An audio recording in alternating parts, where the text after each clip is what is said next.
দেখতে পাচ্ছেন পুলিশের বাধা এই মুহূর্তে দেখতে পাচ্ছি সংসদের সামনে দেশ সাম্রাজ্যবাদ এবং যুদ্ধবিরোধী যে জোট তারা কিন্তু এসেছেন সেই প্রেস ক্লাব থেকে নানাভাবে স্লোগানে, কিন্তু আমরা দেখতে পাচ্ছি তারা এই মুহূর্তে পুলিশের বাধায় রয়েছে। পুলিশ তাদেরকে বাধা দিয়েছেন, তারা ভিতরে প্রবেশ করতে পারেনি।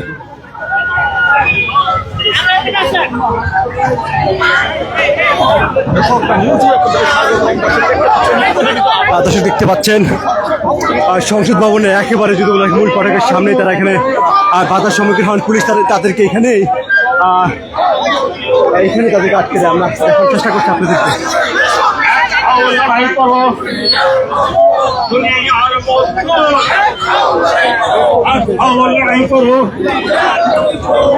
মার্কিন যুক্তরাষ্ট্রের সাথে যে অসম যে বাণিজ্য চুক্তি সহ সকল জাতীয় স্বার্থবিরোধী চুক্তি বাতিল করার দাবিতে আমরা দেখতে পাচ্ছি জাতীয় প্রেস ক্লাব থেকে বিক্ষোভ মিছিল নিয়ে কিন্তু সংসদের মূল ফটকের সামনে অবস্থান করছেন। এখানে আসার পরে পুলিশের বাধার সম্মুখীন হন। আমরা দেখতে পাচ্ছি এখানে নেতাকর্মীরা অবস্থান করে দীর্ঘ পথপরিক্রমায় জাতীয় সংসদ ভবনের সামনে আমরা এখানে মিলিত হয়েছি।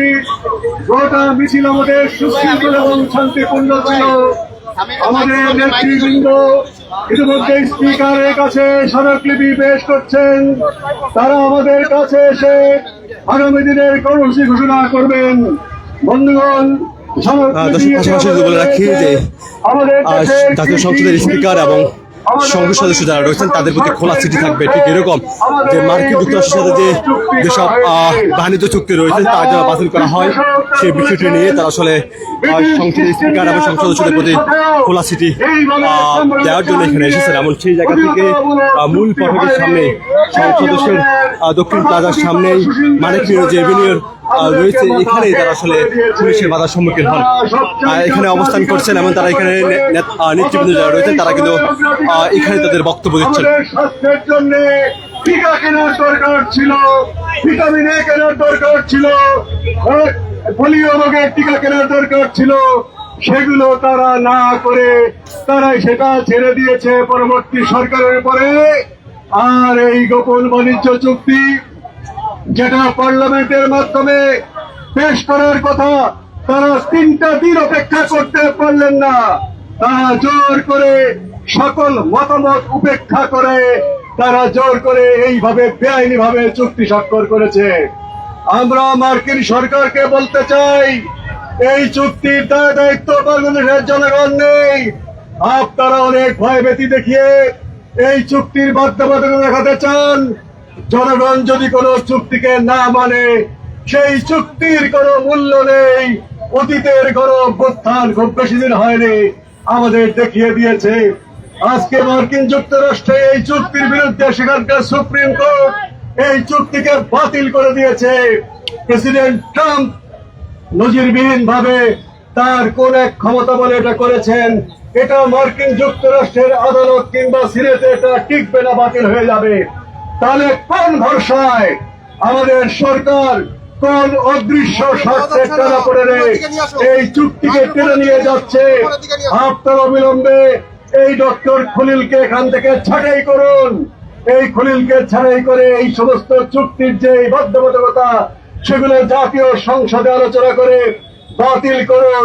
শুধুমাত্র এই চুক্তি নয়, আমাদের দেশের সাথে অনেকগুলো দেশের চুক্তি হয়েছে, সেই চুক্তির কোনটাই আগের সরকারগুলো পার্লামেন্টে পেশ করেনি। পার্লামেন্টে সেগুলো পেশ করে পর্যালোচনা করে কোনটা সংশোধন আর কোনটা বাতিল করতে হবে। এই বিষয়ে কোন দিনক্ষণ বলা সেই আমরা মেনে নেব না। চেষ্টা করছে যে পুলিশের বাধা রয়েছে, একদিকে পুলিশ সদস্য রয়েছেন, অন্যদিকে সাম্রাজ্যবাদ এবং যুদ্ধবিরোধী লাল দিয়া এগুলো বাতিল করতে হবে। সংসদের যে দক্ষিণ প্লাজা রয়েছে তাদের আর সেখানে ঠিক অবস্থান করছে। কোন ব্যক্তি বলছে আমরা একটু কথা বলবো, আমরা একটু কথা বলতে চাচ্ছি এই যে সরকারের এই চুক্তিগুলোর বিরুদ্ধে কেন এখানে কি বার্তা দিচ্ছে আজকে যারা সরকার গঠন করেছে তারা সবাই গাইতে চায়। আমরা পত্রিকার মধ্য দিয়ে যতটুকু জেনেছি ইরানে কিভাবে সেটার মধ্য দিয়ে যে চুক্তি হচ্ছে সেই চুক্তির মধ্য দিয়ে আমাদের যে বাণিজ্য যে বিভিন্ন দেশের সাথে বাণিজ্য করে বাংলাদেশ স্বাধীনভাবে সেখানে একটি বাধা প্রদান করা হয়েছে। মার্কিন যুক্তরাষ্ট্রের অনুমতি ব্যতি রেখে বাংলাদেশ কোনো রাষ্ট্রের সাথে বাণিজ্য করতে পারছে না। এটার মধ্য দিয়ে আমাদের দেশের যে সার্বভৌমত্ব সেই সার্বভৌমত্ব বিনষ্ট হচ্ছে। একই সাথে আমাদের খাদ্যদ্রব্য থেকে শুরু করে যুদ্ধ বিমান কেনার চুক্তি এখানে হয়েছে, যেগুলো আমাদের দেশের সম্পদ, একদিকে মৎস্য সম্পদ, একদিকে আমাদের আমিষ সম্পদ, একদিকে আমাদের কৃষি সম্পদ, তুলা সম্পদ, এগুলো সবকিছু ধ্বংসের দিকে যাবে। তো একই সাথে আমরা দেখছি যে কর আরোপের ক্ষেত্রে আমেরিকার যে ধরনের লাভজনক চুক্তি আছে এখানে, বাংলাদেশ সেখানে সম্পূর্ণভাবে তার রেমিটেন্স হারাবে।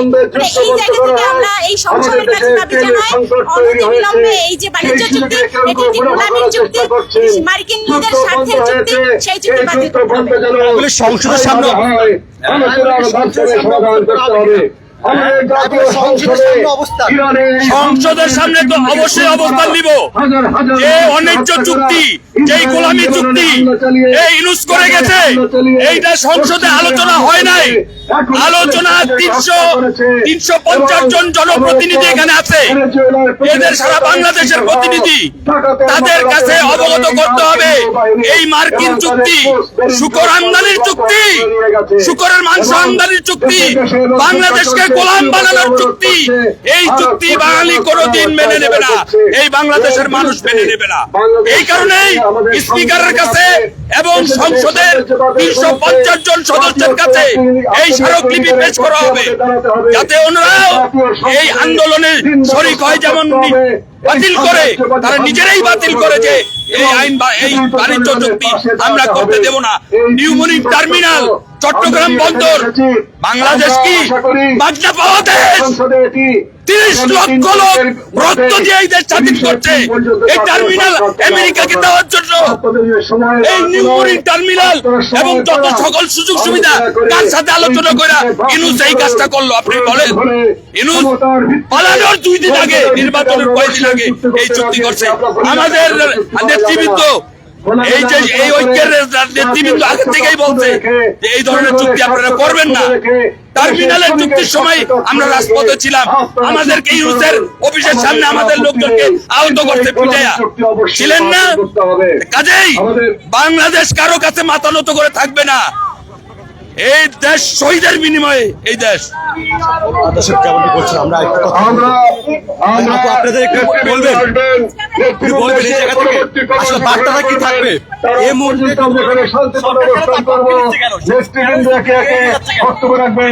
আমি এখন আমাদের বিষয়টা হলো যে আমরা দেখেছি যে নির্বাচনের 3 দিন আগে ইউনুস সরকার আমেরিকার সঙ্গে চুক্তি করেছে, যেখানে আমরা যে কোনো জিনিস পণ্য